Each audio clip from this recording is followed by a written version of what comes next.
I want to tell you a story.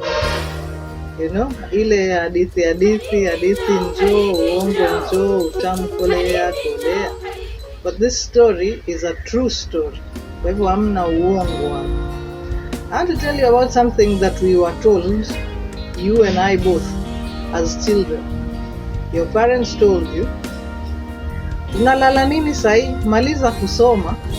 Ukimaliza kusoma utalala. Vile tu unavyotaka utalala. Do you remember that?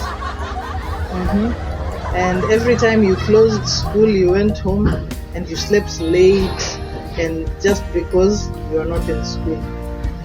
But you finished school, didn't you? And when you finished, you realized there is no sleeping. What is going on is that you have to be up early and to work hard. Now, if you had insisted and prayed to God, Lord, I have finished school, I wish things would go back to normal. Normal being that you can sleep in because it's school holiday. That would really be a funny prayer, that would not be answered, And that is the end of my story. But why am I telling you this?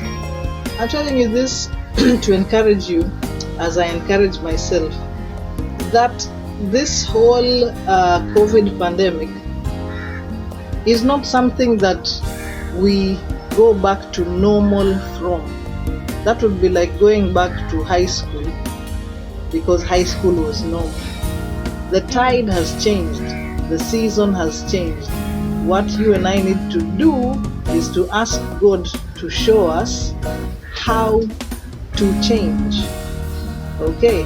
Even as we believe that He is able to stop the pandemic, when it is over, we are not going to sleep because now we have gone back to normal. No. When it is over, we're going to have to get up, pick up ourselves, dust off whatever needs dusting off, and change. But I want to encourage you. That is my encouragement to you, to hope in the Lord. The Bible says in Romans 8:24 that hope that you can see is not hope. And it says, who hopes for things they can already see? If you can see it, you already have it. But we can't see. That's why we hope. And this hope is Jesus Christ. He is able to put an end to the COVID-19 pandemic. Be encouraged.